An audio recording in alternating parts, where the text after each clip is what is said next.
All right, welcome. This is our third event in a series of lecture series. We call it China-U.S. Dialogue Series. Our committee founded last quarter, about October 2018. We have our previous two sections with Bob Sutter and Zhao Quansheng on two different topics. But the whole purpose of establishing this lecture series is to promote civic engagement on U.S. China relations and international affairs in general, and the deteriorating relationship of China-U.S. relations. So a special welcome to our loyal audiences here who attended our first two events as well.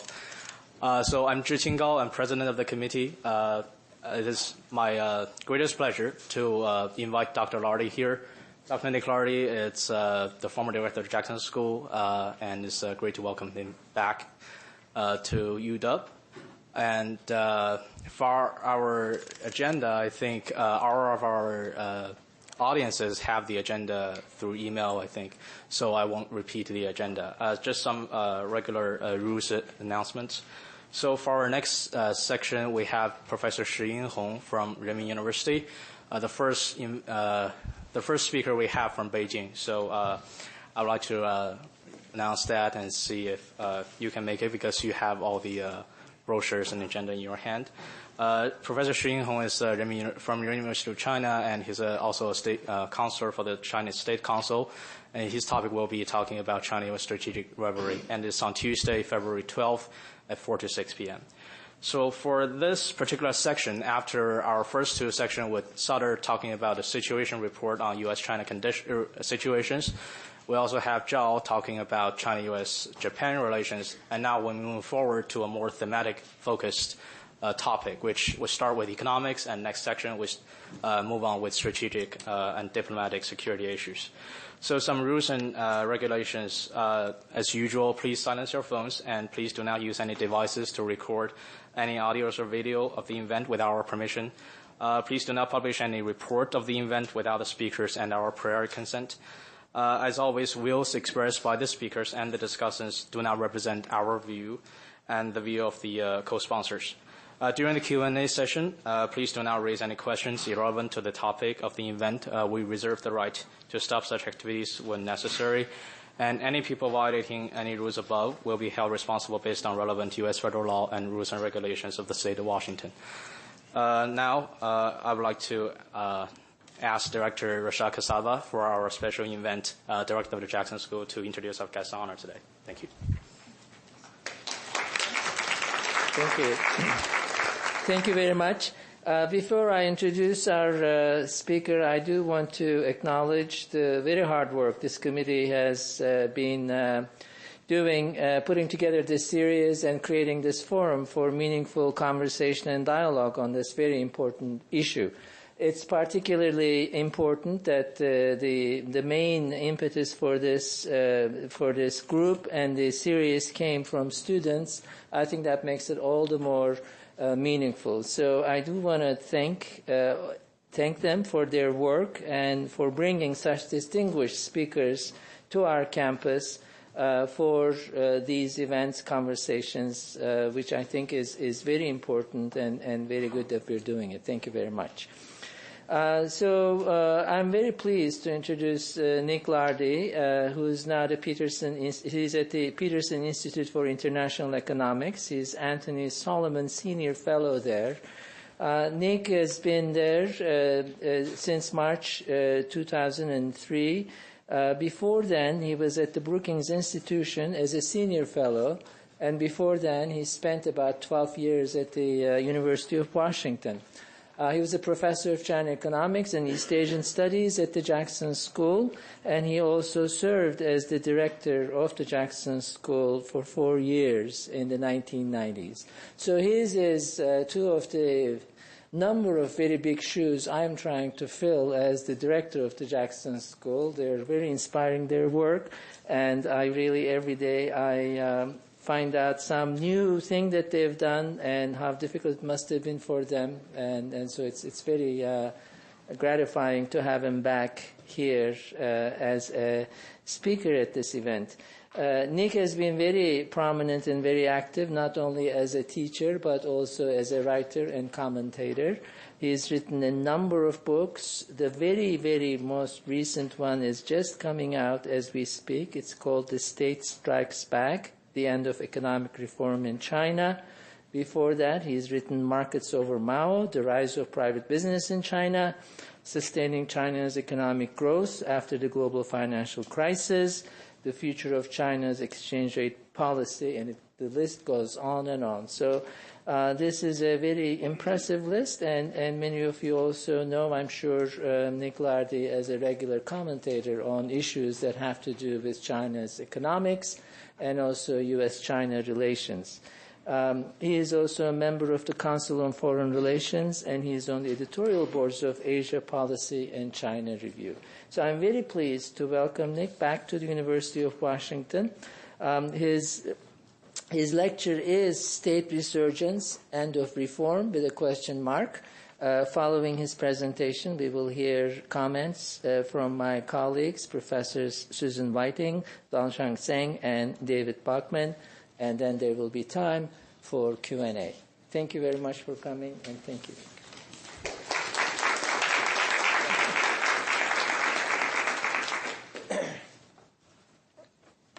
Thank you, Rashad. I'm very happy to be back in Seattle and talking to a University of Washington audience. I have many pleasant memories of the good time I had here, the productive time I had here in the 12 years that Rashad mentioned. I'm going to try tonight to blend two topics. I'm going to talk a bit about the trade relationship, and then I'm going to talk a bit about the domestic economy, which in the latter part of the talk will draw on the book. So you're going to hear two things, and they are obviously interrelated, and I'll draw that out at the end. But let me start on the trade side, which has gotten so much attention in recent months in the press and in general. Oh, no, I'm not going to. There are many ways of cutting into this issue of the trade friction, the economic issues in not just trade but also in investment.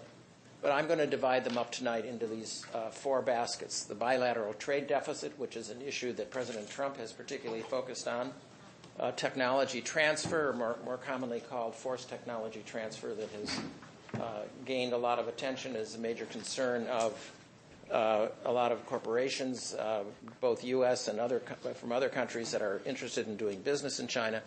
Then some of the deeper structural issues, China's use of fairly aggressive industrial policies signified in recent years, most obviously with this Made in China 2025 initiative, which identifies a lot of specific priorities that the Chinese would like to have a dominant global role, artificial intelligence, et cetera, quantum computing, and other areas. Part of this structural issue, of course, has to do with the subsidies that go to state-owned companies, which does not contribute to having kind of a level playing field internationally. And then I have the fourth issue, and that is what I'm calling decoupling, or what some people have called decoupling. And so there's some people who want to negotiate about three issues that I've just outlined, but there are some in the administration who don't want to reach an agreement, in my opinion. That what they want is a collapse of the relationship, prohibitions even perhaps on transferring technology to China, prohibitions on Chinese firms investing or acquiring U.S. firms in certain high-tech areas. So they want to really completely separate the two economies. So I think that's a major question that should be discussed, what the advantages, disadvantages of that would be. I think it would be fairly catastrophic, but I think it should be highlighted or at least identified as one of the things that one of the issues that is in the minds of policymakers in Washington.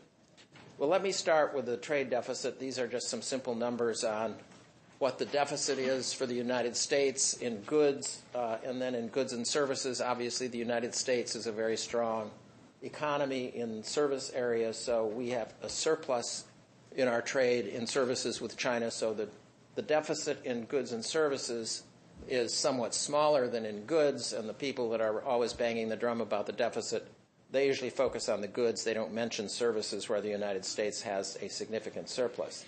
Of course, from an economic point of view, there's no rational reason to even talk about a bilateral trade deficit. The United States has a huge global trade deficit for the simple fact that we invest more than we save. And I always think you can explain a country like a household. If you're spending more than you're earning, or you're investing more than you're saving, you've got to be borrowing money from somebody to finance the difference. And it's the same for a country. If we're investing more than we're saving, we have to borrow the funds abroad.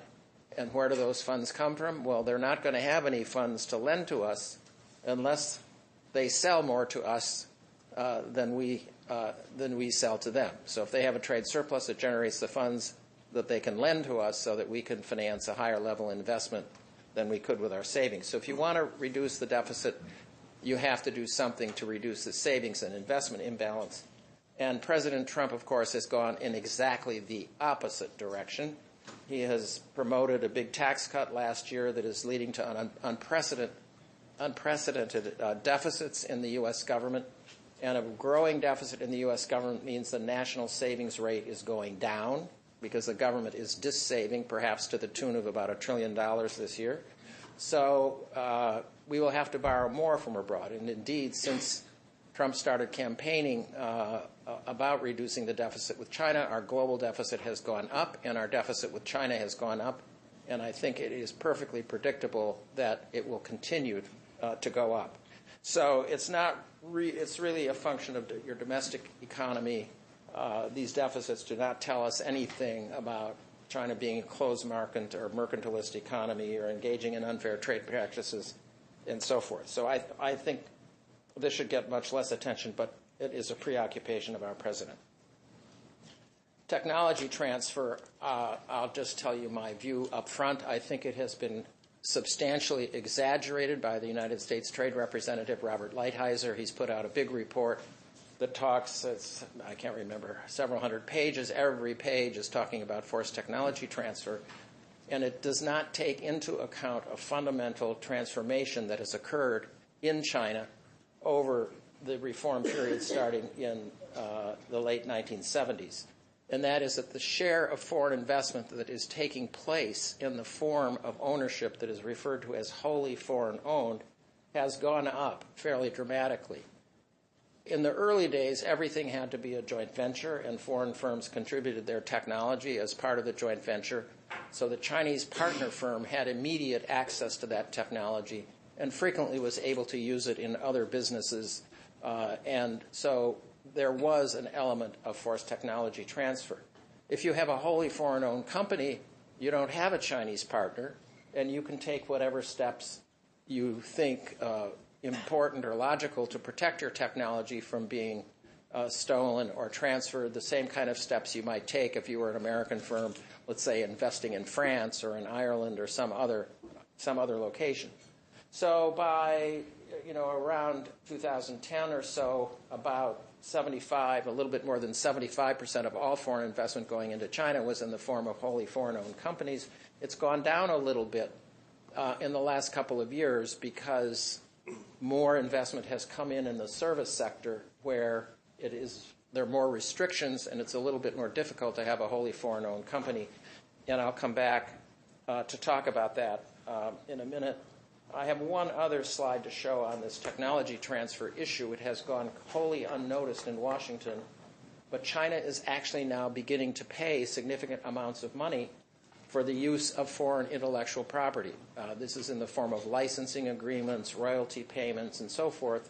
And as you can see, by 2017, that was up to about $29 billion. A decade earlier, it's under $10 billion. So there's been a rather substantial increase in the amount that China is explicitly paying for the use of foreign intellectual property.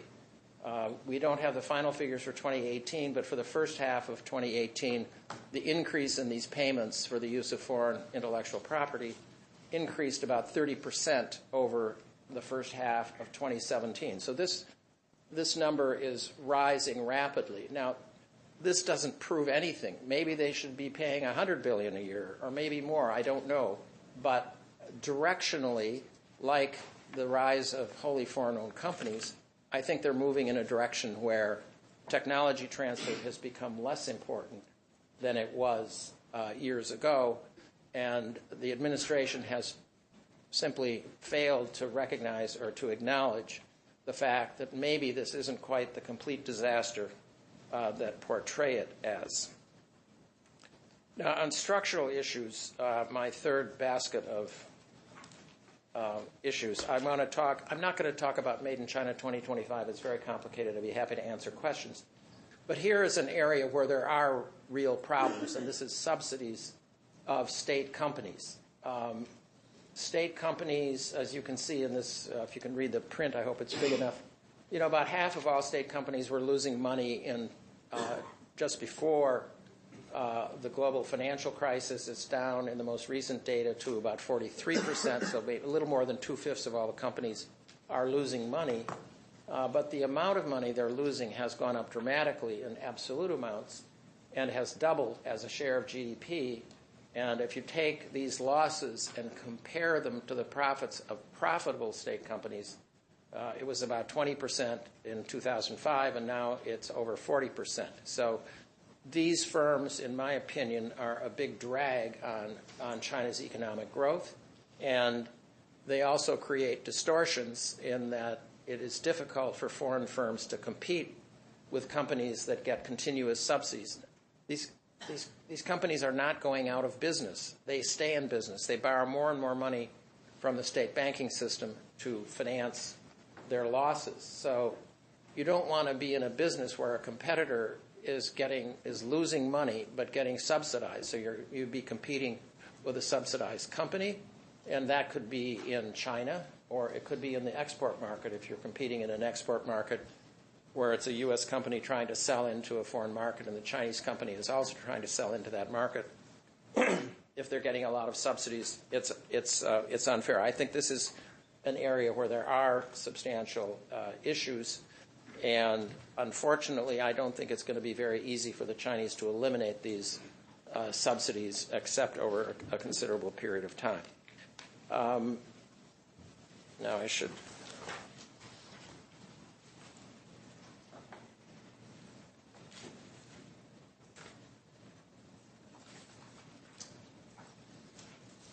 Mitigating this, however, my view is it's not clear how big a distortion in the markets this is.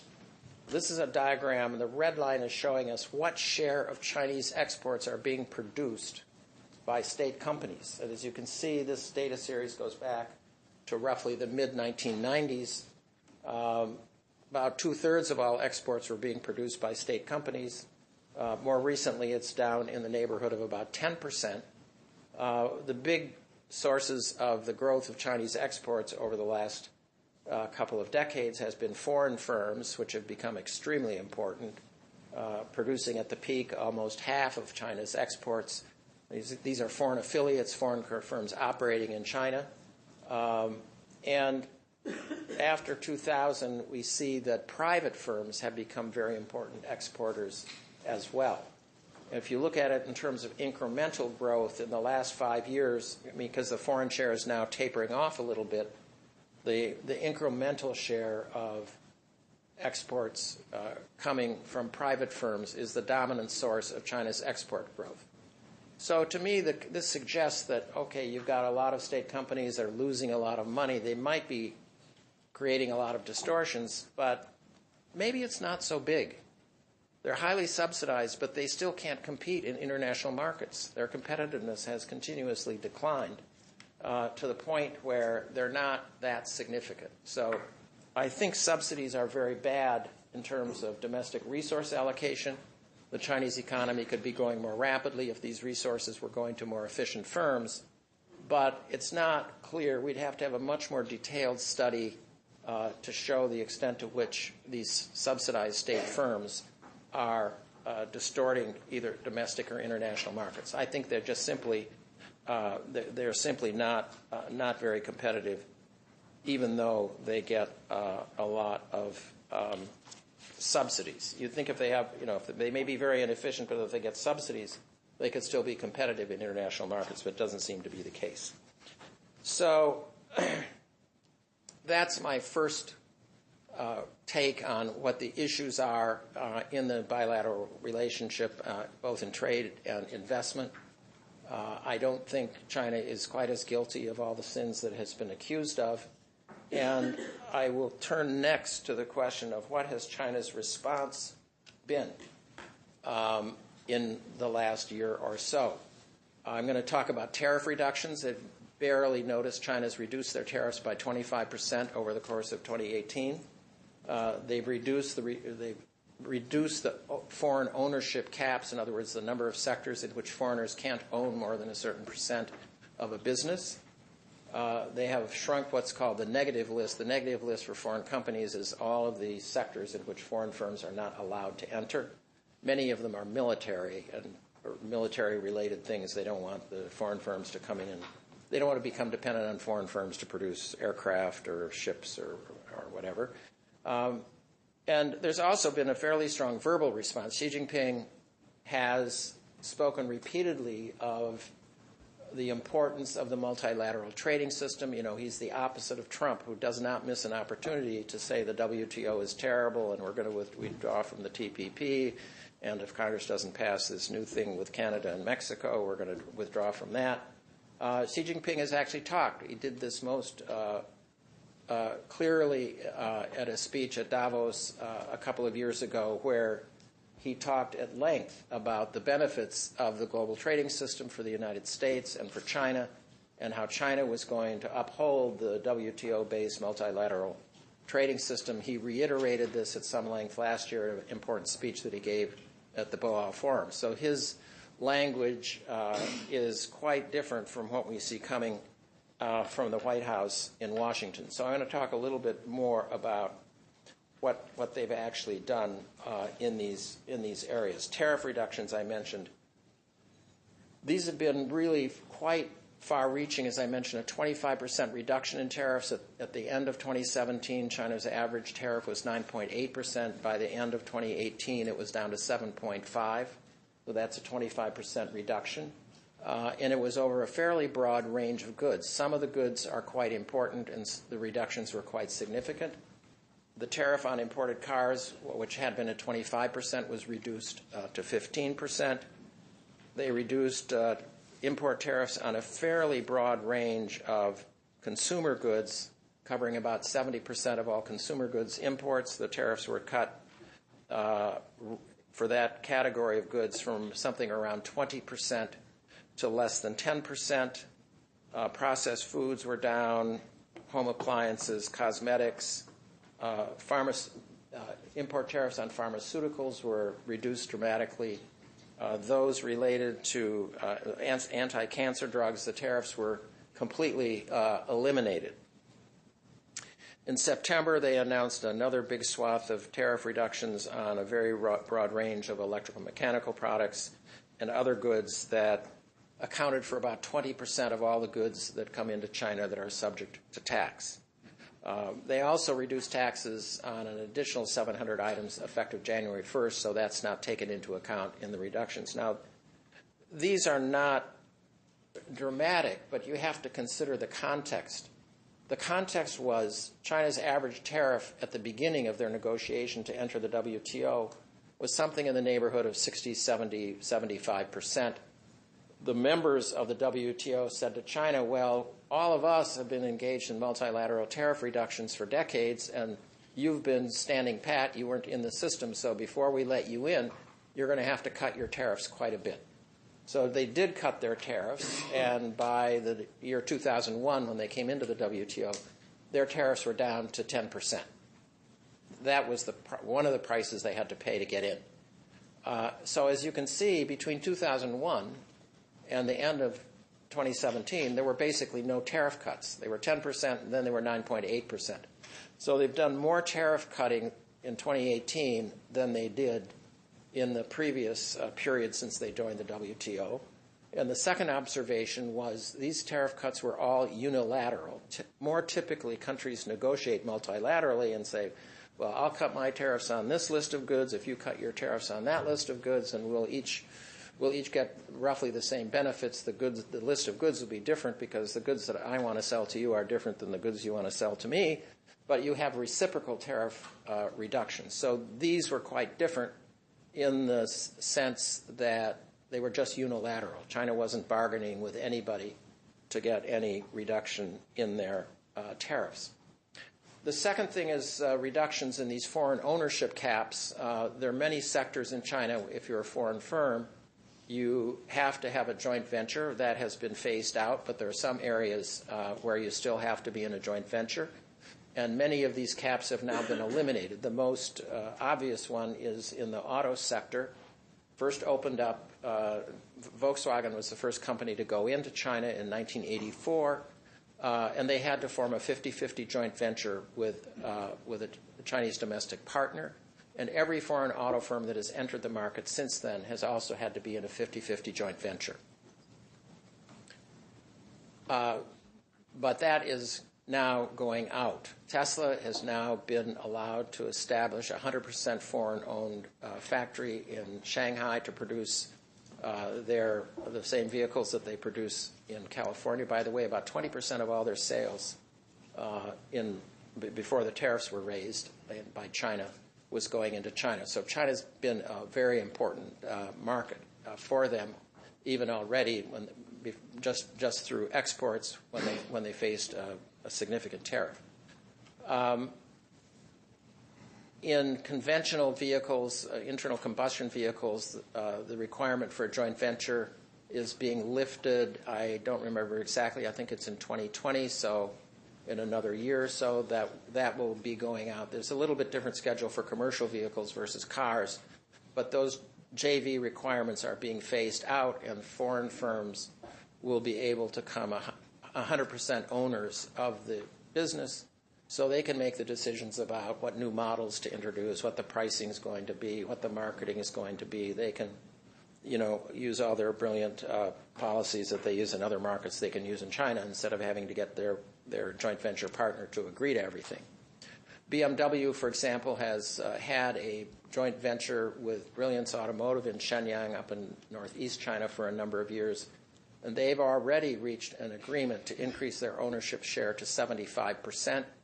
I think it hasn't taken effect immediately. It will take effect in 2020 or 2021 when the new rule goes into effect. And they're anxious, obviously, to have more control. And they paid $3.4 billion for the privilege of increasing their ownership stake by 25%. So they're going to go up to 75%, and I think they expect they will go to 100%. The other big area that has gotten, but this change has not really gotten very much attention. The other area that is potentially, I think, more significant is in the area of financial services, insurance, asset management, securities, banking. In these areas, there have always been foreign ownership caps. These were built into China's accession to the WTO. Some of them have been raised over time. Initially, in some of these areas, foreign firms could only own 25% of a joint venture. Then it went up to 49%, but the foreign companies still didn't like it. They wanted to be in control. They wanted to be a majority owner, so they would be shaping the strategy for the business in China. Now that's happened. We now have some wholly foreign-owned securities firms. We have some wholly foreign-owned insurance companies. There are more in the pipeline waiting for approval. And as I mentioned earlier, the share of wholly foreign-owned firms in China's inbound investment had gone down a bit. I think the financial sector is an area in which foreign firms are very anxious to have a bigger footprint in China, and now that they can have majority ownership or even 100% ownership, I think we will see a tick up in foreign investment in financial services. In that diagram I showed you earlier, I think the share of wholly owned firms will go up. The negative list I already mentioned briefly. This is the list of prohibited sectors for foreign investment. They announced a new list. I don't remember the exact number, but there was a significant shrinkage in the number of sectors on the list in the most recent list that was allowed a few years ago. The previous list that had been promulgated a few years ago. So there has been some response.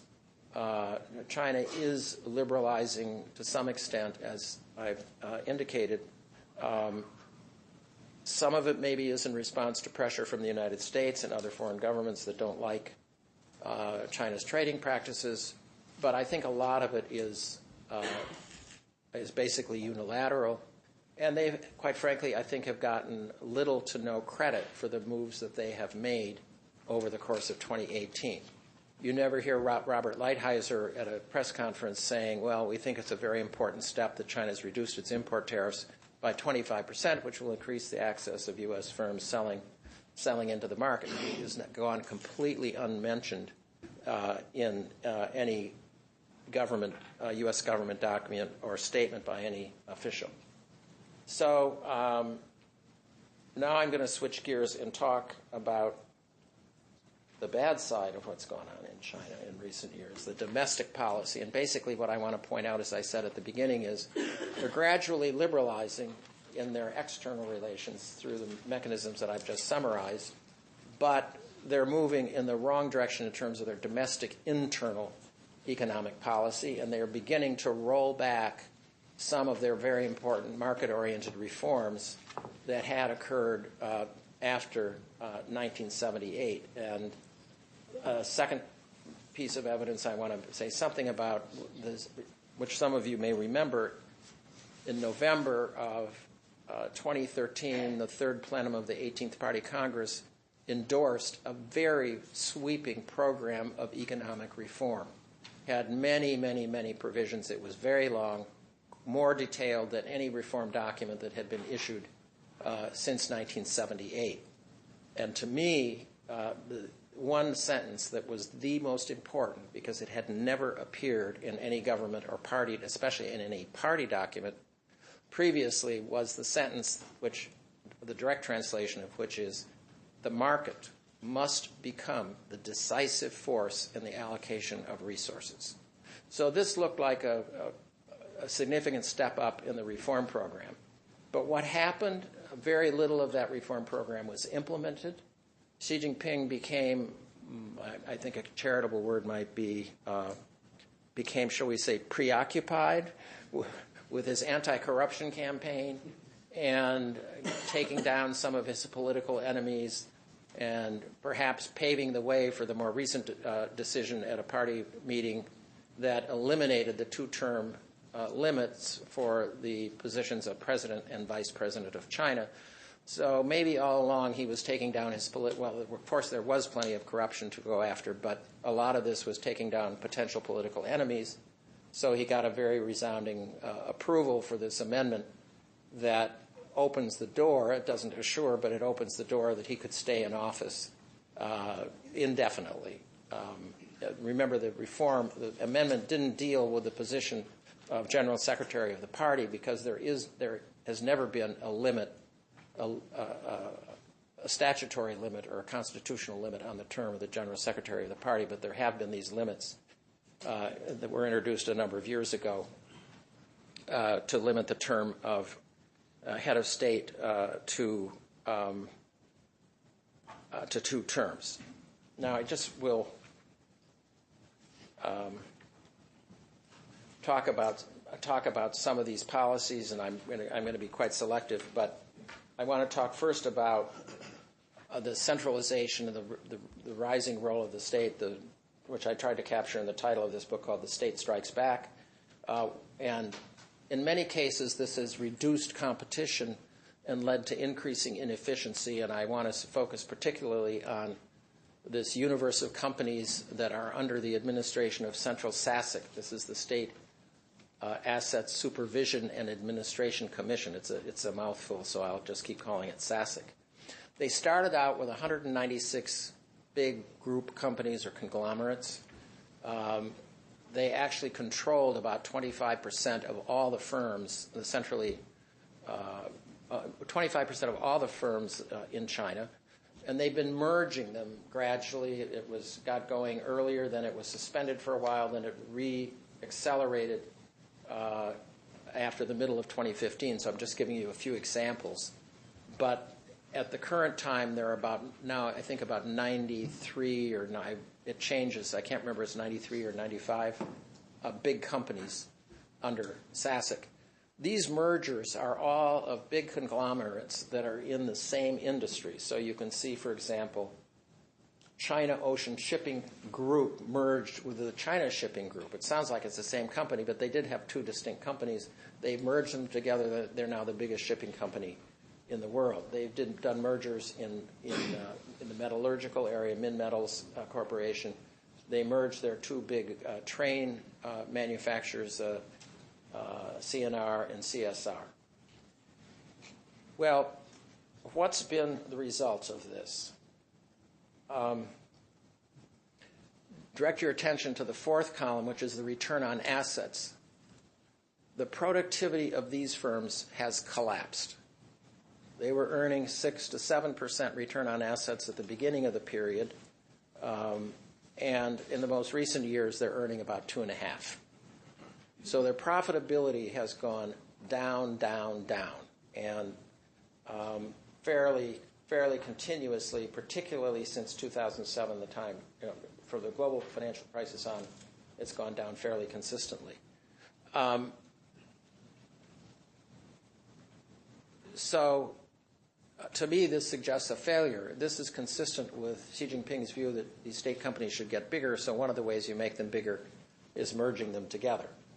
Another way you make them bigger is to let them invest a lot. So focus your attention on the assets column, and you see roughly the assets of these firms have gone from 11 trillion RMB to roughly 55 trillion RMB. Now, when I was teaching at the University of Washington, whenever I gave a number like that, I always said, well, is 55 trillion a big number or not? Well, GDP in 2017 was about 72 trillion. So 55 trillion is a very big number. And there's another way you can measure how big it is, and that is to take the 55 trillion and subtract the initial number of roughly 11 trillion, and you can see the assets have gone up by about 45 trillion. Now, if you quickly scan your eye over the column on profits, it doesn't seem to add up to 55 trillion or 45 trillion. If you take off 25% for the corporate income tax, which companies are supposed to pay, and you assume they invested all the rest of it, it could only finance about a fifth of the expansion of their assets. So what was happening over this period is not only were they merging all these companies, reducing competition, undercutting the incentive for innovation or cost control, they were also pouring in massive amounts of funds into these companies that allowed them to expand their assets so rapidly. And it's particularly surprising because there's something fundamentally wrong in a system that pours more and more assets, more and more credit. The credit was coming from the banking system, or they were raising money through selling bonds or selling more stock on the equity market. You're pouring more and more of society's resources into these companies when their efficiency is declining continuously. So I'll go back and make a comment about industrial policy. I think when a lot of people look at China's Made in China 2025, they think it's going to be a brilliant success. And I look at this example, which is, I think, their longest standing industrial policy, and it has been a catastrophic failure.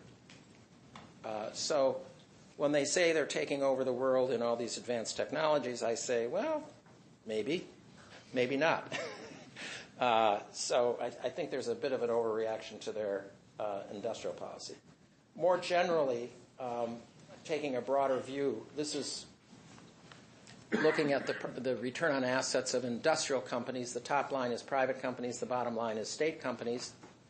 And this is a diagram that I think supports my view that more competition leads to an improvement.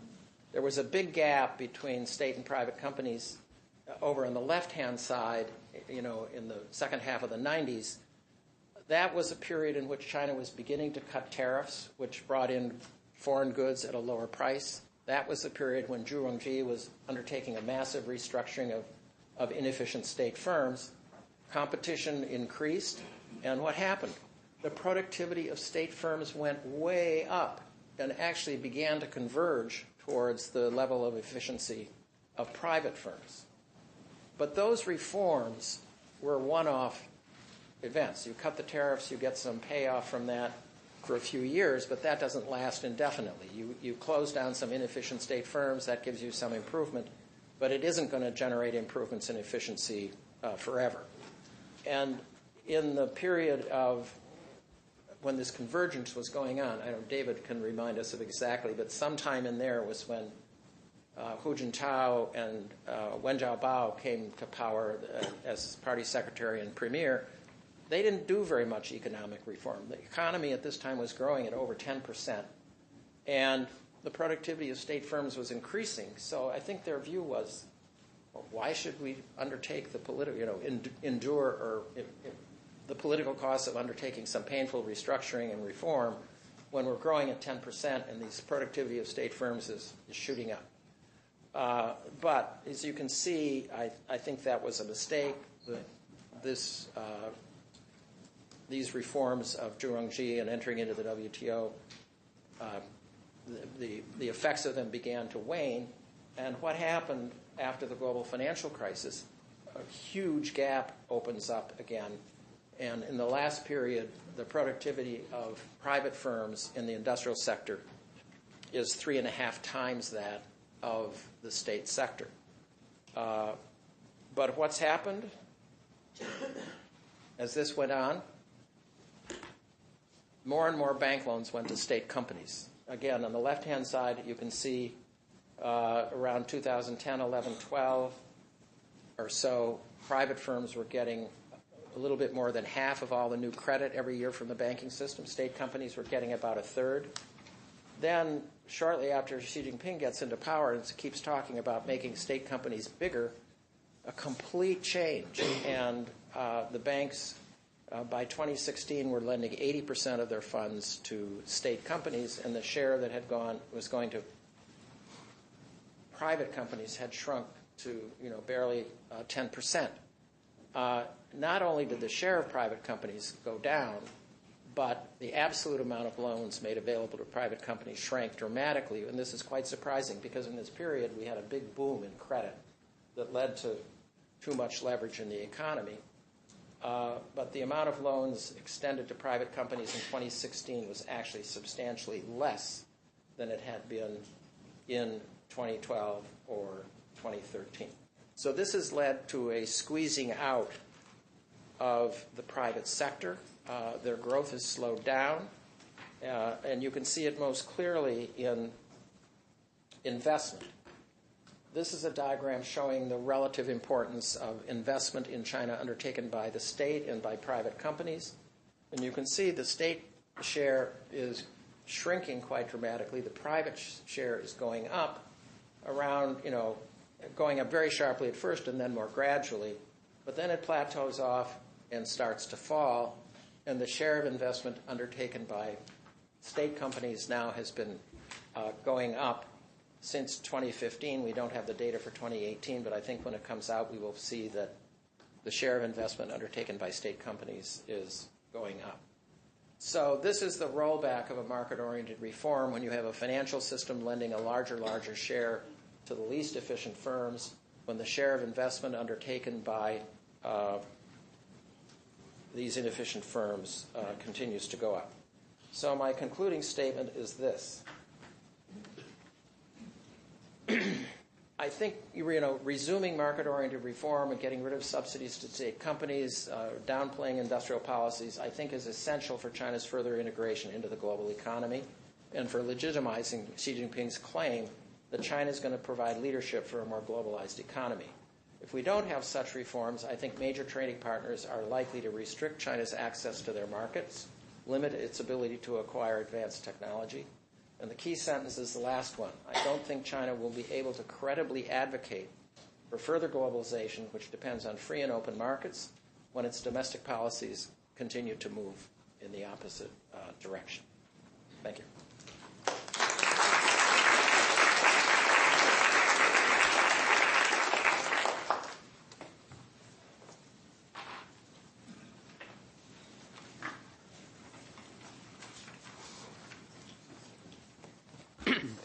There are three of us commenting, and so I'll keep my remarks quite brief. I will speak around some of Nick's points and sometimes directly to them. And I'll make four. One is an obvious one to probably everyone in this room, and that is that elections and ideology matter. That the trends in U.S. China relations don't see a fundamental change, particularly economically, from the Obama administration to the Trump administration. And yet the new administration suddenly defines the situation as a crisis or very severe, and therefore you now have this effort to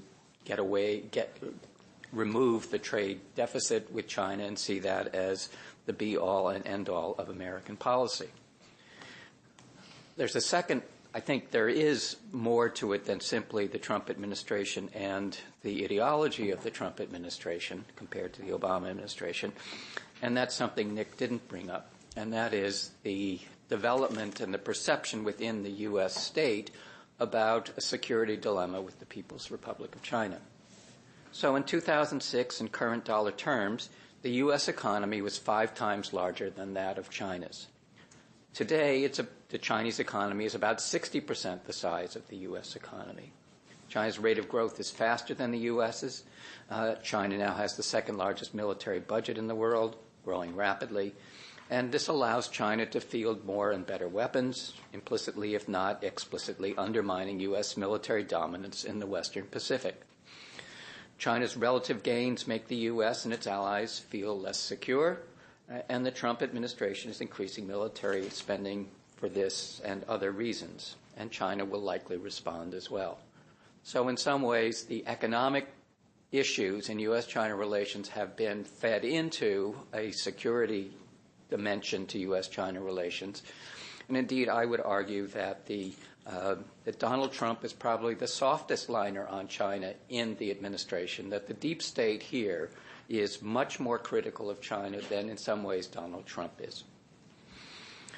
A third point I want to make is, it's important that we talk about difference between state and private. But as the issue with Huawei and Meng Wanzhou suggests to us, is Huawei really a private firm? Is China holding Canadians hostage, as the Chinese ambassador to Canada suggests, for the interests of a private firm? Or should we really see Huawei as some form of statist firm, even though it has nominally private ownership?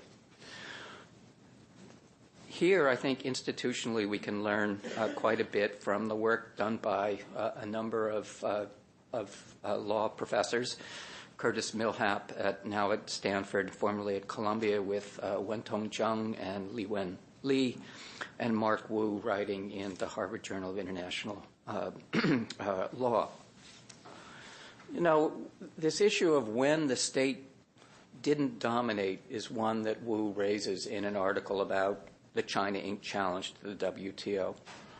That this SASAC that Nick talked about, the State-Owned Assets Administration and Security and Administration Commission, was established in 2003. The Central Huijin, the central fund that manages the banks, established in 2003. Wu then goes on to mention 4 other longer-term ways by which the Chinese party state had controlled the economy. But these institutions were in place. And so I'm not fundamentally disagreeing with what Nick says about the change away from more emphasis on the private. But what happens appears to be that Xi Jinping, as suggested, uses these tools in ways that they hadn't been used before, in terms of pushing the mergers, pushing size, as opposed to allowing SASAC and others to try to perhaps make the use of capital in the state-owned firms more efficient.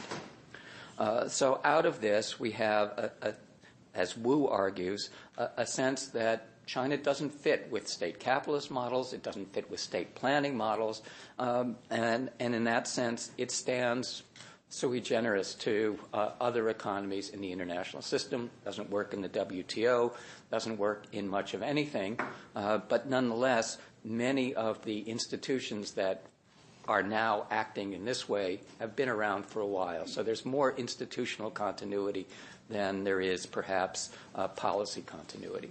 And with that, I'll just turn it over to Susan.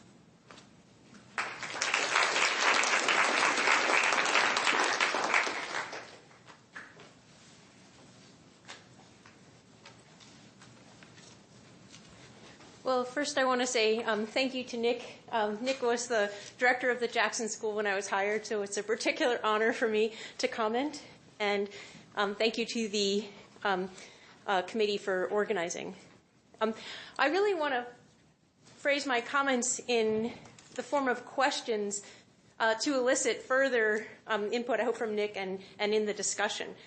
And the first is, what explains Xi Jinping's support for the SOE in the state sector? What explains the state striking back? And I want to put forward some hypotheses. From a political science perspective, one could think of a political economy explanation, and that is authoritarian power sharing. So is it the case that the SOE sector is actually an important political constituency that could threaten Xi Jinping's hold on power, and that his support, direction of support from the banking system and many other institutions to the SOE sector is really keeping this constituency in the coalition, maintaining his political support by sharing rents. So that's one hypothesis. A second political science kind of perspective might be ideological. And perhaps Xi Jinping equates the state sector with socialism, with the legitimacy of the Chinese Communist Party, or the good society. And Nick, you used the phrase like the SOE sector should get bigger, right, in Xi Jinping's kind of calculus. So perhaps Xi Jinping's support for SOEs, despite the evidence that it might be bad economic policy, is really an ideological commitment that's not amenable to kind of evidence or evidence-based policy. So that's another possible hypothesis.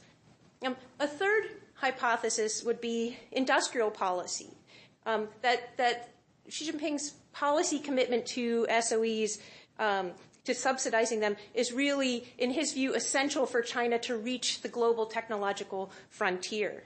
And that is something he believes that private enterprises can't do because of some market failure, or and that state-owned enterprises must be that tool, even if it entails some period of losses. So perhaps it's a kind of industrial policy commitment, or maybe something else. So I'd like to elicit some discussion on what's really driving this resurgence of the state sector. So that's my first point, or my first question, really. My second question is about shadow banking. So we looked at some, Nick introduced some data on the state banking system, and I'm interested in the informal flow of finance, and this idea of shadow banking, which is significant in China, although perhaps not as large as in some other countries. And I generally think about the shadow banking sector as really important for private firms. And so I might think that it would become even more important as support for private sector enterprises through the state-run banking system shrinks. So can they rely more on shadow banking? And yet, just in the past year, we've seen restrictions and a kind of crackdown on shadow banking. And so what are the implications further for private enterprise development in China if all of their outlets for capital are really being foreclosed? And further, to what extent did the state sector also dip into the shadow banking, and what is its effect of the restrictions on shadow banking for the state sector as well? So that's my second question. My third and final question is about the Belt and Road Initiative. And that is, should we think about the Belt and Road Initiative as a way to bolster demand for the output of state-owned enterprises? Is that part of what Xi Jinping and his great emphasis on the Belt and Road is really doing? And to what extent does the Belt and Road Initiative actually create demand for the products of state-owned enterprises? And would that likely increase the export share of SOEs that you referred to as being quite small earlier? Or in its relatively early days for the Belt and Road Initiative, so it may be too soon to tell, or maybe that initiative really kind of pales in comparison to the full Chinese economy.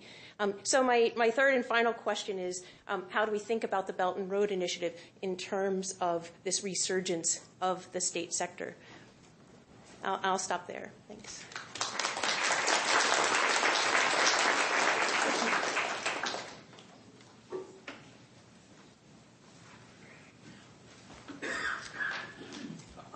As a member from the law school, I want to say that we are very honored to host Professor Lardy's lecture and welcome our colleagues from Jackson School. So I have three questions. I will be very short. The first question is I want to continue David's question that the school of thought that is raising the question, the difference between ownership, right, public ownership or private ownership, that it turns out that some of the argument is that in China it doesn't really matter that much in terms of subsidies from the states or behavior on the market. If we look at Huawei and ZTE, that they really don't behave differently from the state-owned enterprises. So in that sense, on the one hand, I'm very, very impressed by Professor Lardy's argument and his coming book in the sense that it explains the current problems that China is facing and building the link with the ideological trend in China under President Xi Jinping. On the other hand, if the distinction between public ownership and private ownership does really not matter that much, and then how does that mean for our reading of the numbers, statistics? So in that sense, that would be a conceptual question that for Professor Lardy to answer. A second question is related to Susan's question, that I'm also looking at the Belt and Road initiatives. I'm particularly looking at the state-owned banks because if you look at the specific project in Sri Lanka, in Myanmar, in Malaysia, different countries, that it is really the financial conglomerates that are behind those corporate conglomerates. So they are the bankers that providing billions of dollars to finance those projects. Given the number that you have shown us, that I was wondering if they share the similar lower level of efficiency profit rate, just like other sectors of the economy. If they do, are you worried about the financial instability, given that currently Chinese economy is facing a number of big challenges: the trade war with the United States, the slowing down or cooling off of the real property market, the accumulation of local governments' debts. All these factors must be putting enormous pressure on the Chinese state-owned commercial banks. So in that sense, are you worried about the stability of those state-owned banks? And third is, again, slightly conceptual. That would be President Xi Jinping's policy described here. Do you see this as something new, in a sense the state strikes back, or do you think this is a continued so-called China model that is based on large investment in infrastructure, and then using this investment to keep the economy going? So in that sense, is this essentially different from what we have seen the Chinese economy before, or even the Soviet model that is very much based on investment, right? Now, domestic consumption is very low, so the main driving force is investment. So in that sense, do you see this as a different version of the China model, or this is essentially the same type of China model that is no different from the socialist tradition? So those are my 3 questions. Thank you.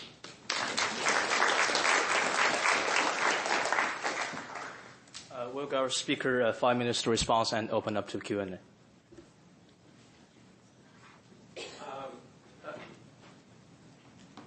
A number of interesting questions raised. A number of interesting questions raised. I'll just be selective in my answering so there's more time for discussion.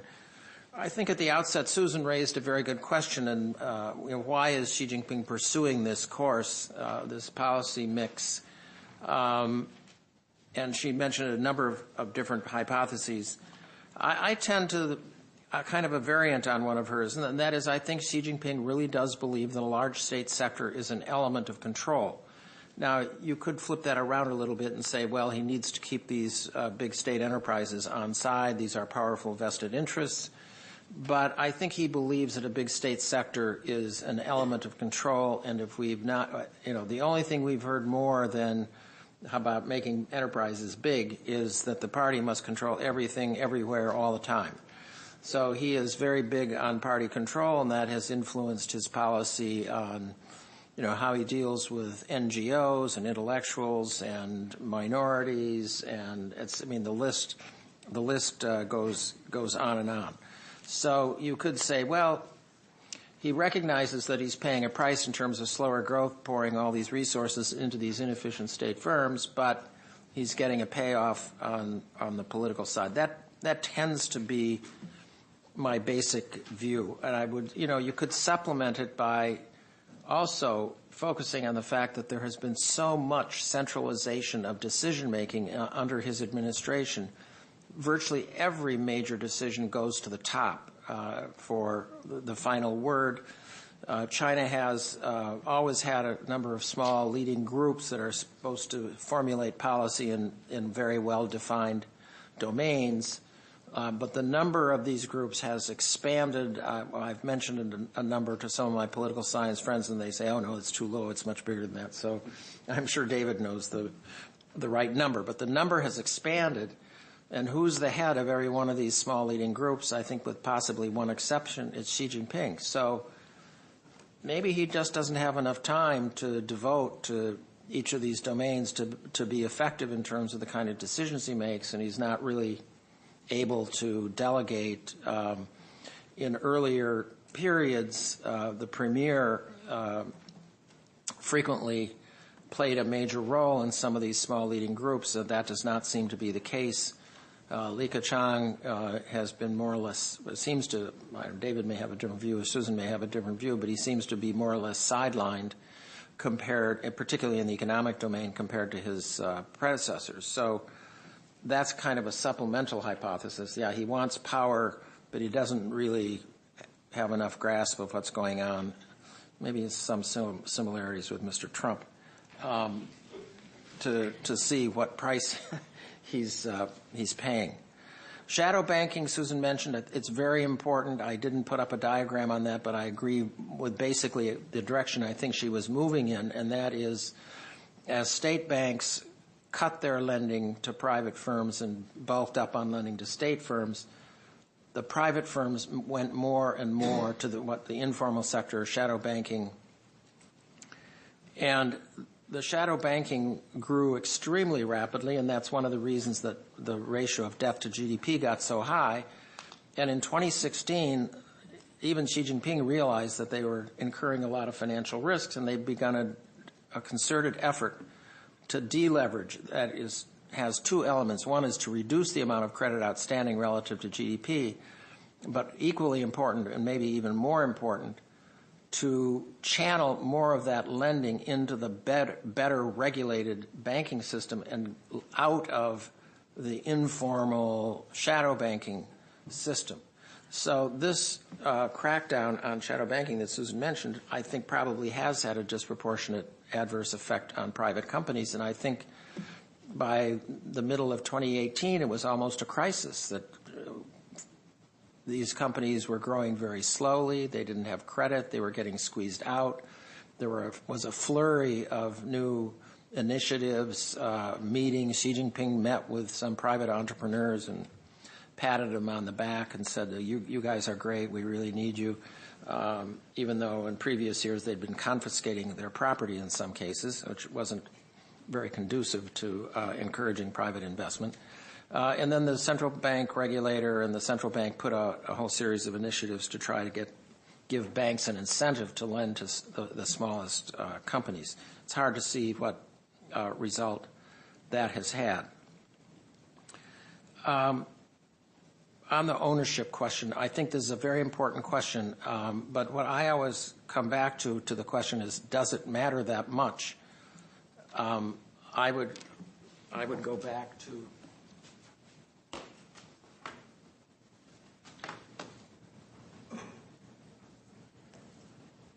to this diagram. Apparently, it matters quite a bit.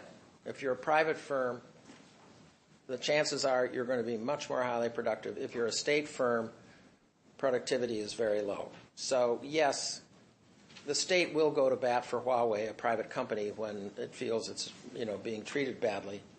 But I think it is emblematic of a very successful private company.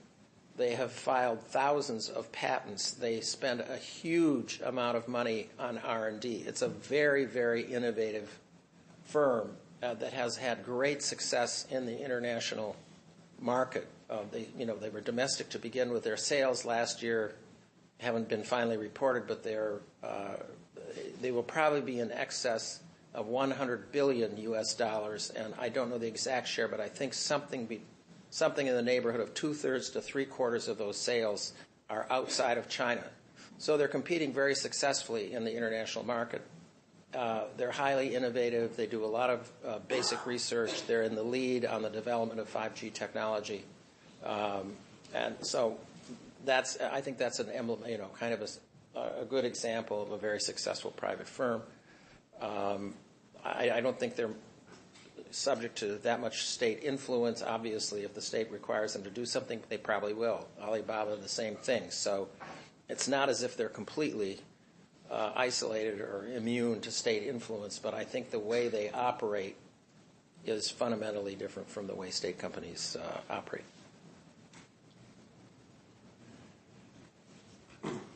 I'll stop there.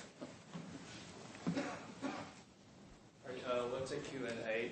Please identify yourself and please be brief about your questions. We'll take about 2 to 3 questions each time and for the speakers to answer. So we have 2 microphones down here, and please come and address your question.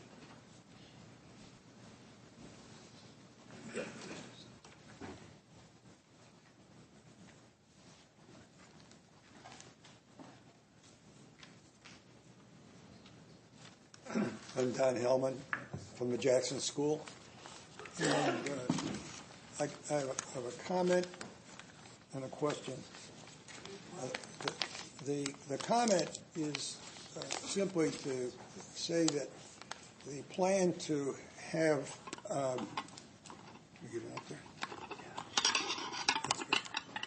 the plan to have artificial intelligence by 2025, I think, is rightly presumptuous in the extreme.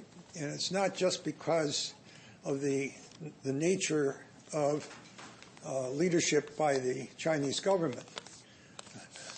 Nobody knows when artificial intelligence is going to be devised. If they did, it would be very interesting. But we're in the middle of a technological revolution which makes any prediction or any industrial policy plan that articulates a deadline.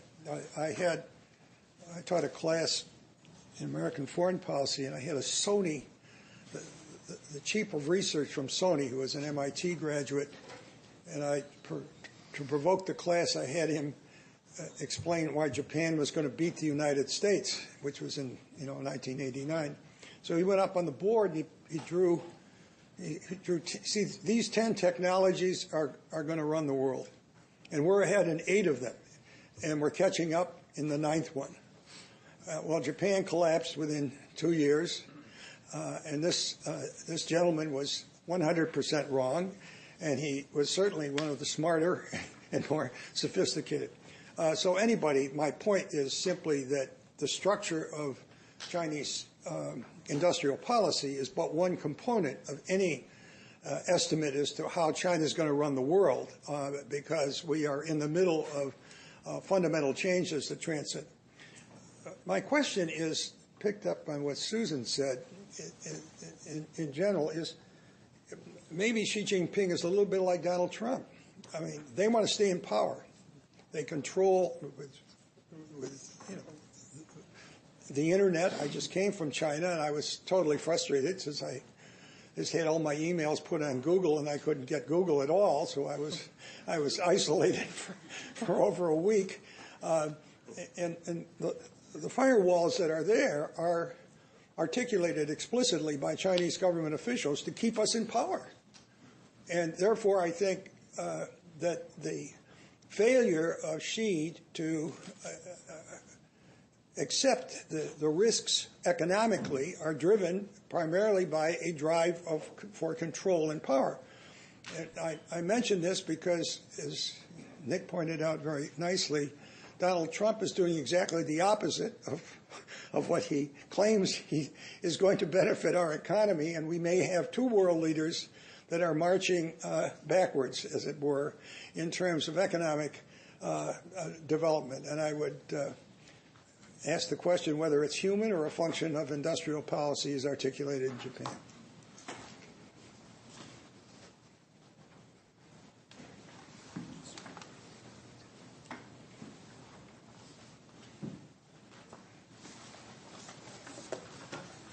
Thank you, Professor. I'm a student sponsored by the Chinese government, so I hope I can say something for Chinese government and some comment. So I think thank you for your speech, and I think the Americans should not treat the China as a threat, because that Chinese development is also a very important opportunity for the Americans. For example, as in our Washington state, in the past 40 years, the Boeing company have sailed 2,000 big Boeing flights on the Chinese market. And the Starbucks company also have already built 3,500 Starbucks shops in China. So Americans have also get a big advantage from China's development. And because Professor David Bachman have mentioned about the Chinese military expenditure. And I also want to mention that the Chinese military expenditure, it is 2% of the GDP, but the American, you are the 3.1% of the GDP. So compare of this, and maybe Chinese is much more piece number. So I just want to say American and the Chinese, we are just like neighbors. We have a very connected economy. Our economy is connected closely. No matter China get rich or American get rich, that will be a good thing for each other. So please, you are American people, you are great and good people. Please give a chance to allow your labor to be rich. And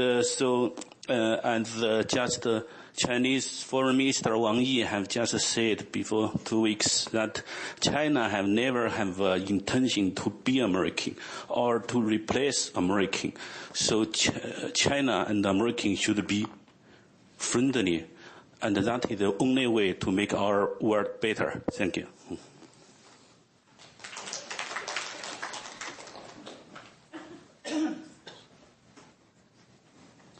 My name is Dave Brules.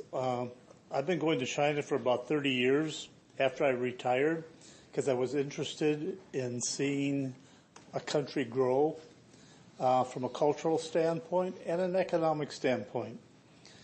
I worked in several businesses over there. I worked within the government. I did lectures, et cetera, et cetera. So that was my background. I go to Portugal every year in the month of April in a small town called Evora. It's about 40,000 people.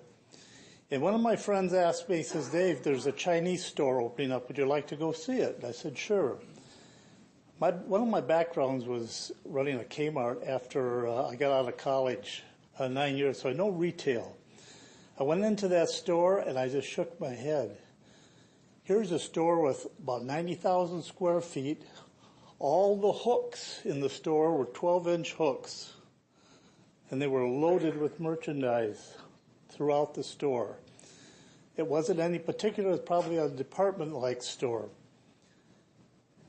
There was 2 people working in that store, and I went to that store every day trying to figure out what's going on, because it couldn't possibly get that many sales out of a small town of 40,000 people.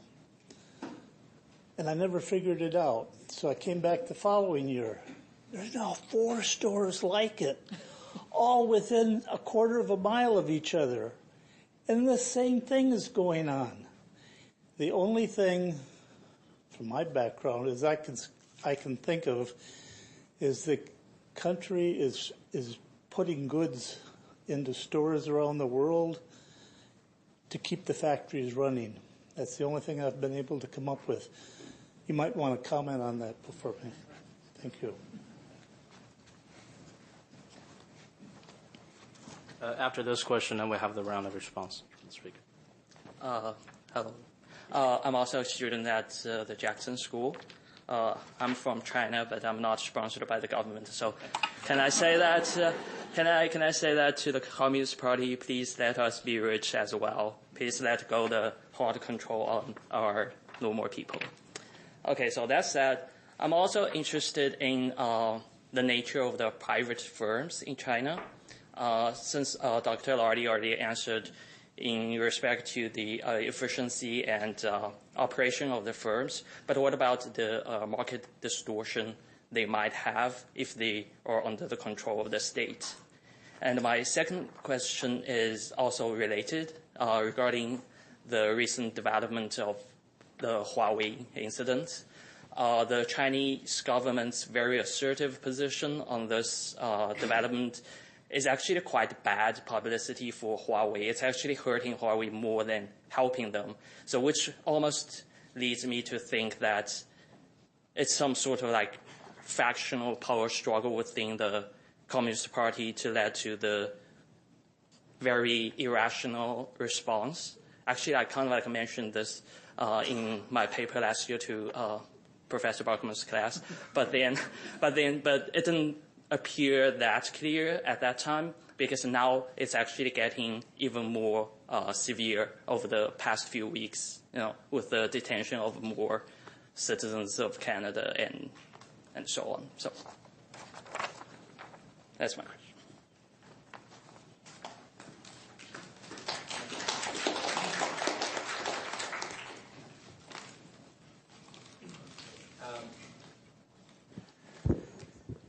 Well, Don's comment about artificial intelligence, I mean, I basically agree with what you're saying. I think it's very difficult to know exactly which technologies are going to be dominant and the source of growth and so forth and so on. And that's one of the reasons I'm much more relaxed about Chinese industrial policy than I think a lot of people in Washington, because I think they believe that China has perfect foresight. They believe that China has perfect execution, and they will achieve all their goals, and the United States is going to be left in the dust. I look at how they've managed certain things, and they've had some successes, but they've had a lot of failures. On artificial intelligence, they do have a very substantial advantage because they have more data on a lot of things, and as Kai-Fu Lee explains in his new book, that potentially can be the decisive advantage for China moving ahead in this area. I also agree with what Don said about staying in power. I think that's kind of consistent with what I was offering as an explanation. Xi Jinping thinks the big state sector is an element of control and obviously a mechanism for enhancing his dominant role and maybe paving the way for him serving well beyond the 2 terms that have conventionally applied. The China market, I think, is a very important aspect to consider, and there was a mention of Starbucks. Well, it turns out if you look at what American firms are producing in China and selling in China and add it to what American firms are producing in the U.S. and selling in China, and take what Chinese firms are making in China and selling to the U.S., plus what they're making in the U.S. and selling in the U.S., that things are fairly balanced. China doesn't produce very much in the U.S. to sell here. The United States produces quite a bit. Caterpillar has 34 factories and producing excavators and whatever else they produce, and Otis Elevators are producing elevators for all these new high-rise buildings. And so in terms of, looking at the broader picture, things are more balanced. But as you can see from one of the first diagrams I put up, in the traditional way of looking at it, you're only looking at what you're actually exporting and importing. You're not looking at what firms are producing in a foreign market and selling in that market. And I think that's failing to do that, I think, gives a distorted picture. I don't know. I was in Evora last year, but I didn't see all these stores, so I can't explain it. I can't, given the massive size of the Chinese economy, what 4 stores of 90,000 square feet could absorb would be a drop in the bucket. It'd be a rounding error. Remember, it's now, they've just released the data in the on Monday morning in Beijing, Sunday night here. GDP last year was $90 trillion U.S. dollars, 90 trillion RMB, which translates roughly to 12 trillion U.S. dollars. So it's just such a big, big, big economy that this goes to the question about Belt and Road. How much are they benefiting from supplying inputs to the Belt and Road? Is this a way of boosting up state companies? And I think at the margin it's helpful to some industries. It's certainly extremely helpful to the Chinese construction industry. There are 10 huge state construction/engineering companies that are doing most of the projects, whether it's power generation, ports, roads, rail, and they're getting the contracts and earning a huge amount of money from that. It does involve some, steel and other inputs coming from China, but I think, again, relative to what's being produced domestically, it's not that big. I want to hear David explain further about the power struggle over Huawei. You'll have to ask somebody else for that. But I was going to say that what we're seeing now has its reverberations a decade ago. I mean, as you've written before, that Wen Jiabao, when he was premier, was beginning in, I think, 2006 in his speech to the National People's Congress, was calling China's economic model irrational, unsustainable, had to change, had to move in directions of more reform. He never put it through. Xi Jinping, for reasons that now look increasingly obscure, put forward a series of, as you said, major reforms at the third plenum, of which almost none have been advanced. In fact, many have drawn back. So we may have, as Susan was suggesting, quite powerful interests that inhibit, coupled with the interest of the top leader. But to pick up on an earlier point, that there hasn't been a strong premier since Zhu Rongji.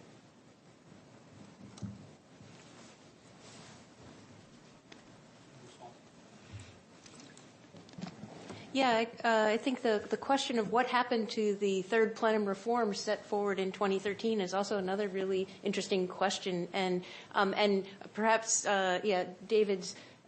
So we could ask why, and you're alluding to or setting out some hypotheses, and a lot of those reform items threaten the interests of powerful constituencies. So we've been talking about the state sector. Another important constituency are the interests of local governments at the provincial level and below. And so some of the marketizing of various assets that might undermine the interests of local governments. And so I don't know if that's if you think about if all of the taking construction land, for example, from the rural sector at market rates instead of at below market rates, would that undermine the kind of ability of local governments to rely on land public finance, for example?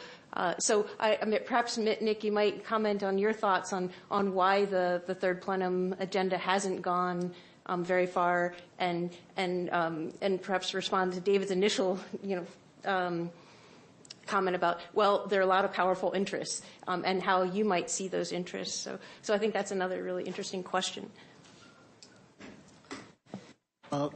Well, being the lawyer here, I really don't have that much inside information. But I did notice one thing, that is at the early 2018 and the end of 2018, there seems to be a very big change in China's perception of its self-strength. So at the very beginning of the trade war, there seems enormous confidence on the leadership and believing that we can beat America.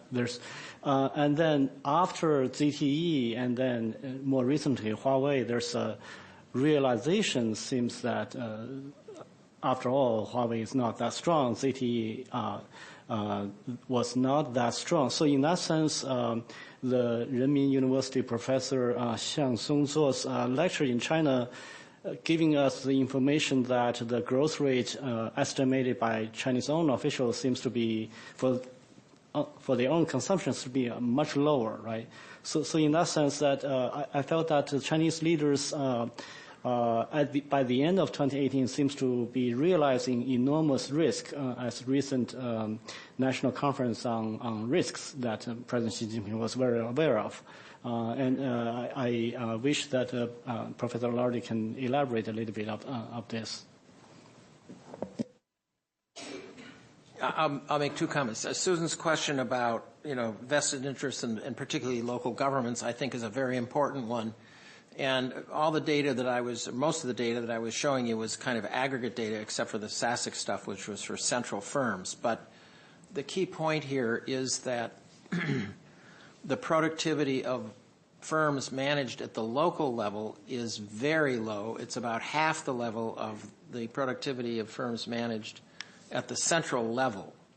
And many of these firms are quite small, but they are so numerous that the assets controlled by these local firms exceed those controlled by the central firms. So you think of these big central firms like the three big oil companies, the three big telecom companies, the two big power distribution companies. These are immense companies. But when you add up a much larger number of much smaller firms, there are more assets at the local level firms than at the central level firms, and they are performing much worse.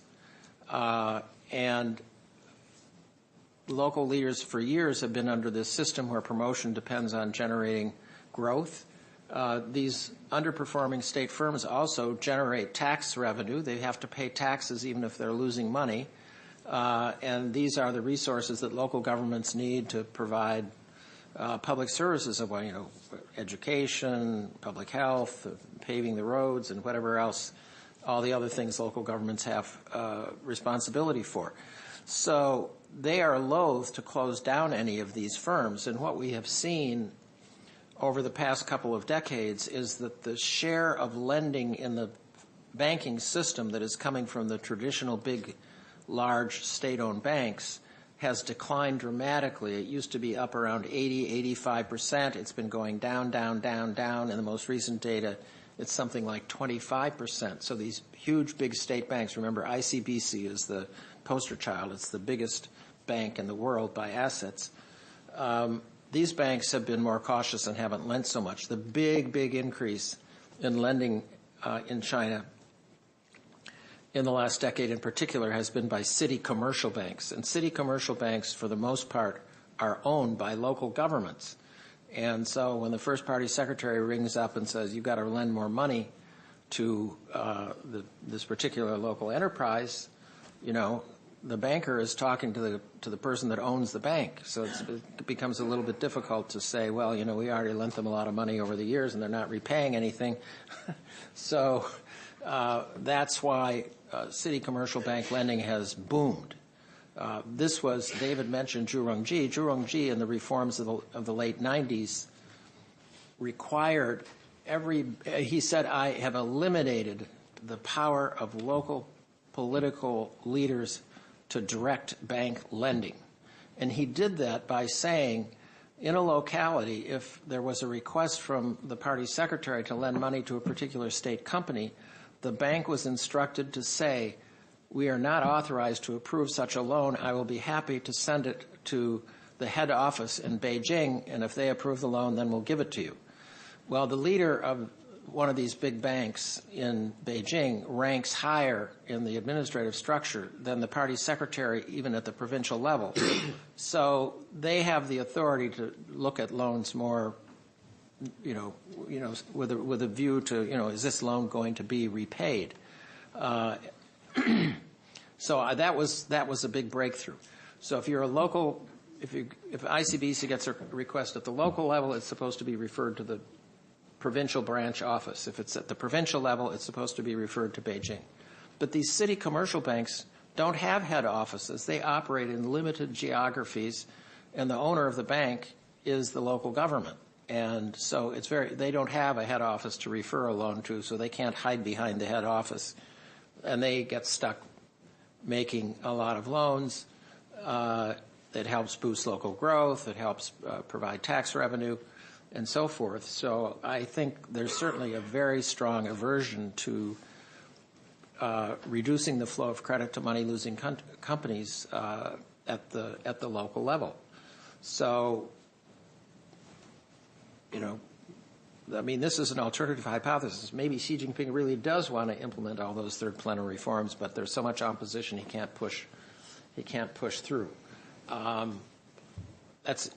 I can't prove or disprove it. I'm a little bit skeptical because on the finance thing, I can see very clearly why they don't want to. The local people don't want to do it. Local political leaders don't want to do it. But there's a range of other things that wouldn't adversely affect quite so much the interests of local political leaders, and they're not even moving ahead on those. So I think it's more the control and the power explanation.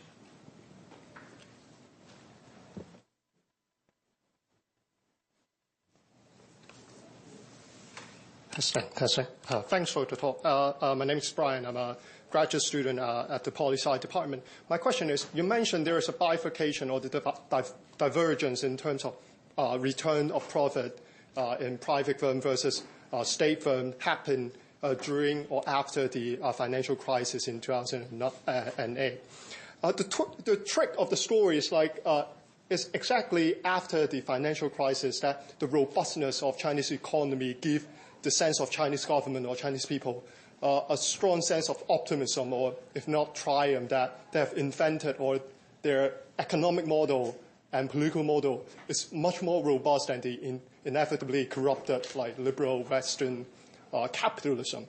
And so the trick is the ideological level, they seems to be feeling they find a solution in terms of the future developmental model, which is a more state-controlled economy. And I wonder, several years later, it seems now the appeal you're offering is going back to liberalization that the Chinese government is fundamentally opposed to. They feel like the economy has always had to be a state sector that is controlling the economy. So I would like to ask for your opinion on first, what is the role of a Western financial crisis in 2008? Is it an unintended consequence that the government, Chinese government, feel like state-owned enterprise is the solution to economic robustness and long-term development? And the second is your general comment in terms of the idea of state capitalism or a Beijing model that is unique or in the long run will be the solution to human development. Thank you. Good evening. Carl Peterson at the law school here. So my question involves China, and as my esteemed colleague here said, it's increased defense spending and it's increased presence around the world and generally around the Belt and Road Initiative. So you can go ahead and look at recent acquisitions China has made. They have a nice new shiny military base in Djibouti on the Red Sea. They have a 99-year-long lease, which somehow seems familiar to me, the number, not sure where it's from, 99-year-long lease in Sri Lanka on a new port, and they also have a giant fatty lease on a port in Thessaloniki, Greece. There's always nice conflict around the world. Climate change is going on. If you've ever been to Western China, there's not a whole lot of water out there. Same thing with the Western U.S. The difference is with the Western U.S. eventually you hit the Pacific Ocean, and eventually in China you hit a gigantic desert. So regarding all the glaciers in the Himalaya, I think that's relevant. There's also, similarly, you can look at farmland in the U.S., giant bunch of farmland in the middle, irrigated by the Mississippi River. In China, if you go to the awesome city, best city in China, Chongqing, you can see in the valleys all these terraces where people are growing anything they can, anywhere they can. And then finally, my question then is, so with China expanding its assets around the world, buying up these ports, putting up military bases, different places, spending more on defense, are they a good actor who's trying to protect their assets like the U.S. does, protecting shipping around the world, trying to make sure the economy keeps flowing, or is this some sort of neo-mercantilism? Thank you. Hi, my name is Jody. I used to come from Jackson School, and now I'm in the law school. So compared with other questions, I feel like my question is fairly simple because Jackson School taught me. I know that's funny, right? So Jackson School taught me something. I really love it, and I love your point about the private-owned and state-owned companies. So Jackson School taught me, looking at it back and then looking at the history, can tell a country why they make decisions. So my question is, do you have any comments on actually how China's history, culture has been so many years? What is those connected back to actually why they make those decisions on private-owned and state-owned companies? That's it. Thank you.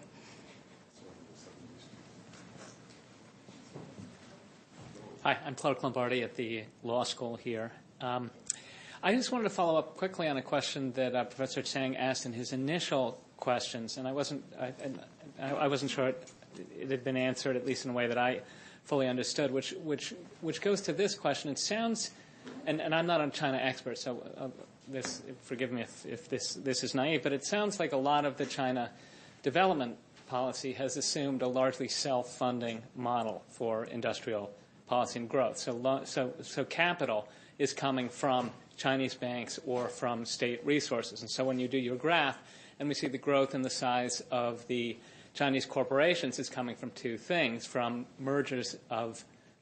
directed mergers of state-owned corporations, but also from infusions of capital or diversions of capital that would otherwise go to other institutions. And if I understand the handouts that that we were given when we came in, you suggest this is going to create severe problems for Chinese growth, which leads to this question, which I think Professor Zhang, if I understood him correctly, was driving at, which is where is capital going to come from to fund future growth? If you're having a slowdown in growth, both in the financial sector and in the industrial sector, capital for these more efficient private companies is going to have to come from somewhere. And the logical solution, one would think, would be to access the international financial markets, particularly if, as you say, you're having the lowering of caps and you're having wholly owned, or at least largely foreign-owned financial institutions arising in wealth management institutions.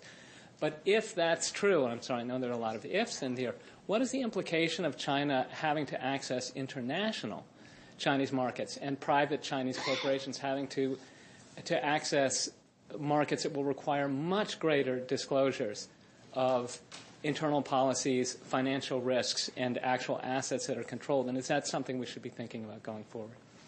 Thanks.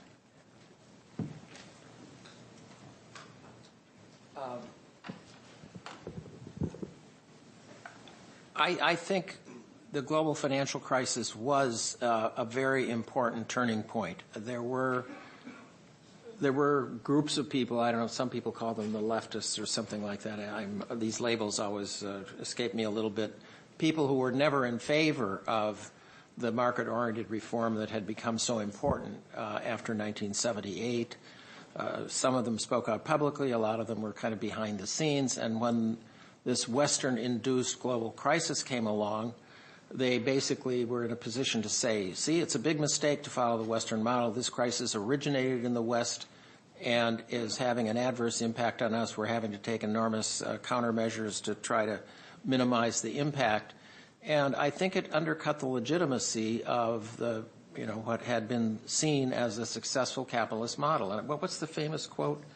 Wang Qishan said to Hank Paulson, so we used to think you were the teacher, and we were learning from you, but now we realize that was a big mistake. I mean, I'm paraphrasing, but it caused a change. Well, there were some people who were against the capitalist approach to begin with, and they used the crisis as a point against it. And then there were other people who genuinely were reconsidering important in this move away from the more market-oriented model. So I think that was very important. I basically have been a skeptic about the idea that China has a successful model of state capitalism. To the extent to which they were successful prior to the global financial crisis, it was because they were adopting a market-oriented economy, plain and simple. To the extent to which they've gone back to a more state-driven model, things have deteriorated. So, yeah, maybe they have state capitalism now, but I don't think it's a model that's going to be very attractive to other countries. Do you want to adopt a model that causes you to pour massive amounts of resources into underperforming firms and have a rate of growth of the economy that's substantially below potential?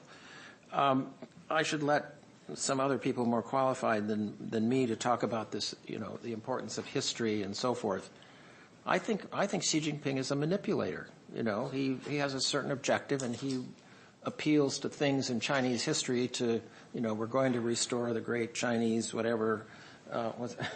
Great rejuvenation. Yeah, the great rejuvenation, and we were so great until the Westerners came in the latter part of the Qing and so forth and so on. So I think he's using it, perhaps with some success. It's hard for an outsider to judge. Is this really what ordinary Chinese people are thinking as they're going on with their lives? We have to redress all these problems. I think they may be thinking of it because they're completely and repeatedly being reminded of this by the top political leader who gives these speeches periodically, in which this is a key theme. So I think it's an instrument. Now, on the last question, would China have to become dependent on international capital markets? I don't think that's going to happen anytime soon.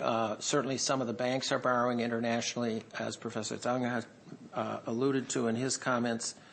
But, China is still basically a net creditor to the rest of the world. They still have a very, very high savings rate. And they have been extending credit to the rest of the world, as reflected in the fact that they're, I believe, still the largest foreign holder of U.S. Treasury bonds and other indicators. So they have a very strong net international financial position, which means they own more financial assets outside the world than the rest of the world owns of Chinese financial assets. So I think we have to keep in mind that the investment rate is still very high, something a little bit over 40% of GDP, and the way to free up resources for more productive private firms is to cut off the flow of credit or reduce the flow of credit to the least performing state companies. There's massive amounts of capital in China. It's just being very poorly allocated, and the solution is will not be to borrow internationally.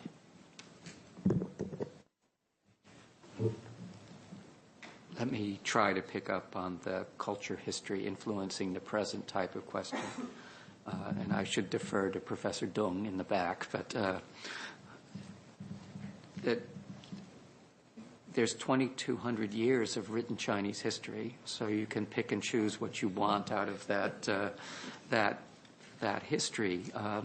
So we could point to the cosmopolitanism of the Tang Dynasty, open to the outside world. We could talk about the Southern Song treating its neighbors as equals, as opposed to a Tianxia model or the tribute system more common with the Ming and Qing. So what is the Chinese historical lessons that Xi Jinping is supposed to draw out of this?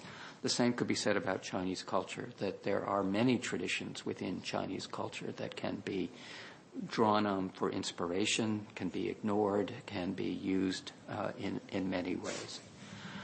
in terms of what might be a more focused type of answer, that we do know that over much of the long course of Chinese history, there have been these close relations between business and the state, that the cultivation of human solidarities or networks has been a fundamental aspect of Chinese society for a very long time, and has played a major role in what's going on in the sort of social development of China that connects to markets embedded in societies and so on. And we could list a whole bunch of other sort of continuities that we can think of about education and so on. The problem is that I think that most of us up here and probably out there would say that right now what really matters is Xi Jinping's, what he's taking out of this, what his goals are. And yes, he's a product of this culture and history. He's also the product of his own experience, which includes being on the inside in Zhongnanhai in the 50s and being in the countryside in the 60s and 70s, and his own experiences and what gets formulated out of living through Mao's China and post-Mao China. And sure, some of these elements of culture and history are there, but it's unfortunately knowing what's inside his head about what he's learned about this and what to a lesser extent, his colleagues have learned about this, is what I think matters more at this particular time. So I'm going to have to punt and say that I don't have a good answer for what culture and history tells us about this.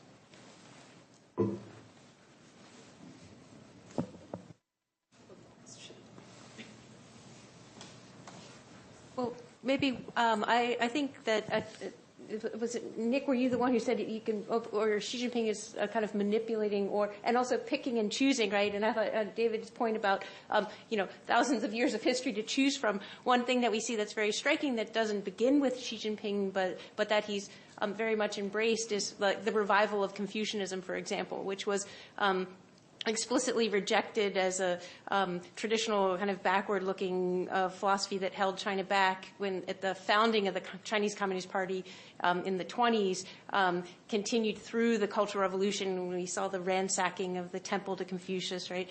And since in the past 2 decades, we've seen kind of the embrace by the party of its Confucian heritage, right, as a party in power which can benefit from and legitimize itself in terms of respecting elders, respecting history. And so we can see the party itself do a full 180-degree turn in terms of its relationship to the philosophy of Confucianism, for example. So I think that is an example of strategically picking and choosing what the party embraces as a legitimizing strategy, and that's probably one of the starkest contrasts I can see in terms of the party's relationship to culture.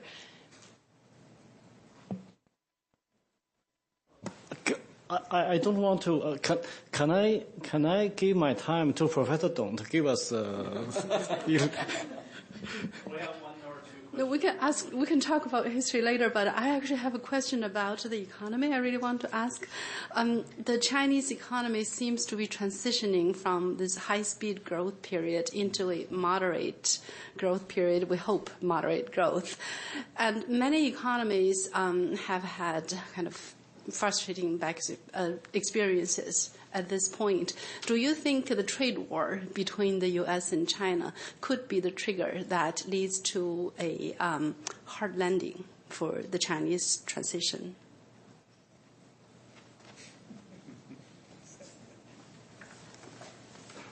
Hi, thanks for a presentation today. My name is Kai Zhi, and I'm a student from Pojiang School of Computer Science. And I'm also a normal Chinese citizen.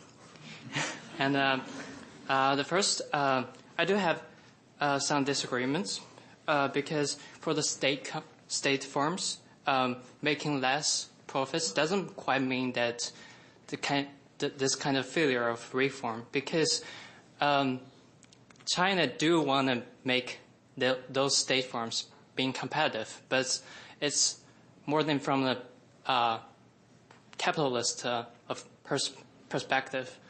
As a normal citizen living in China, that we know for a lot of times that if the state companies make more profits, it kind of undermines the interest and space for private companies. For Xi Jinping gains more authority through the economic control, it's kind of not kind of makes sense because, I mean, he has already gained a lot of authority through his military control over China and also media. So what if there's a failure on the economic reform will actually undermine or make more problems for his authority? And third, I do agree with the Susan's hypothesis of the Belt and the Road Initiative, because after they get a lot of investment, because the Belt and Road Initiative is like a big Marshall Plan that China is going to invest trillions of dollars in Asia and to build the infrastructures. And it's kind of impossible for those private companies to gain their interests because, after all, it's so many investments. How much time will for them to gain their interests back? And I do think that China will never be end of reform because China is always reforming and involving because I'm doing computer science and I do think I'm really a tech-driven guy, and I believe artificial intelligence might change the world, and we do know there's a lot of problems after those tech companies gain a lot of controls on AI technologies. So, do you believe that someday, when the state actually gain the private companies because of the controls and for AI technology and the different technologies? And the last question is after so many conflicts. Please keep it brief. Yeah. After so many conflicts and cooperations, how do you think that China and the U.S. will work together in the future? Yeah. Thanks. All right. If you have one quick question. Oh, I'll keep it quick. All right. So my name is Zang. I used to be a citizen of China. Now I'm a citizen of the U.S. So China recently rolled back their one-child policy, but I believe it has great impact on their culture already. And then the ratio of working class members to older groups are becoming dangerously low, almost like foreshadowing a state similar to that of Japan, but not as dramatic. So my question is, what are some possible economic impacts that the lingering effects of the one-child policy have? And how would the Chinese government respond to this problem? And are there any current economic policy that are in place meant to counter this problem? All right. We have 1 minute for each of the speaker and discuss. Well, I'll just answer a couple of things. I don't think, even if the trade dispute between China and the United States escalates and Trump puts tariffs on everything China sells in the U.S., I don't think it's going to cause Chinese hard landing. I think it would knock a 0.5 percentage point off China's GDP growth compared to the 6.6% like last year. And in part that's because they still have some space for taking stimulus measures to offset the reduction in exports that might occur if tariffs are at a higher level on a broader range of products. So I am still of the view that the real threat of a big slowdown comes if the state sector continues to disproportionately absorb resources at the expense of the private sector. On the one-child policy, the demography is very important. I just read a forecast for China's growth going forward. By 2050, according to this, which is done by a well-known, very experienced demographer, China's population will have declined by 400 million.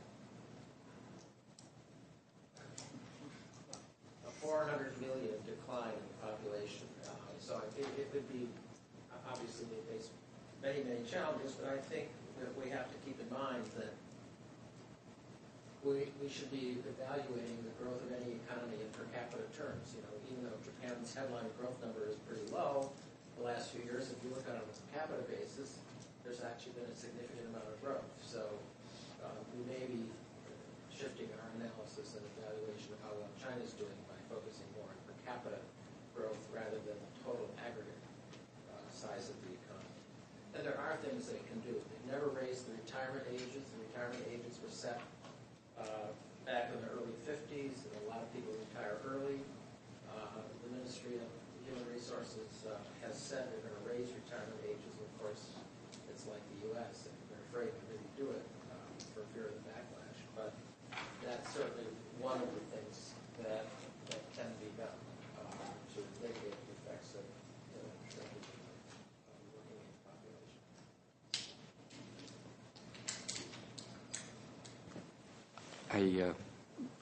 I'm not going to say much. It seems to me that we've emphasized some of the drags on Chinese economic growth and constraints on going forward, but there are forces of advancement, too, that we didn't pick up on, and that is the much larger numbers of people with college education, the amount of money going into R&D, so that even with marginal innovations, we would expect a more innovative society and sources of growth there. But I would pick up on this last point and on the demography issue that China's real constraints, I think, are both political and social. And the social constraints are sort of frustrations within the system, the effects of changing rules of the game seeming all the time, of difficulty of perhaps many being able to plot a good, secure future for themselves, a sense that, you know, their parents may have had it better, but my future won't be as good. These kinds of social tensions will ramify throughout the political system. It may be part of why Xi Jinping is so worried about control, but that with smaller workforce, with other things, China's going to have to change in quite fundamental ways to respond to these changes in society. I just want to make a very quick that the One Belt, One Road is not a Marshall Plan. For different factors. Marshall Plan was for European allies with the infrastructure destroyed by war, and then you rebuild. And in One Belt, One Road countries, they didn't have the infrastructure, didn't have the legal infrastructure, didn't have the political infrastructure, and the material infrastructure. So this is much risky business. And Marshall Plan, it was based on the assumption of rebuilding democracy at the European stage. And One Belt, One Road, China promises, at least in theory, not to interfere. Right? So China can attract One Belt, One Road countries by saying that we don't interfere. Therefore, I think from legal perspective, China gives up a very important opportunity to build institutions that will be necessary to guarantee accountability, transparency, compliance with environment issues in the One Belt, One Road. And you don't see that. I think in that sense, the theme leads to Professor Lardy's conclusion. I think that without respecting market disciplines, there's a huge risk for the One Belt, One Road projects. Thank you. Thank you, all our panelists. Please join me to give a big applause to all of our panelists.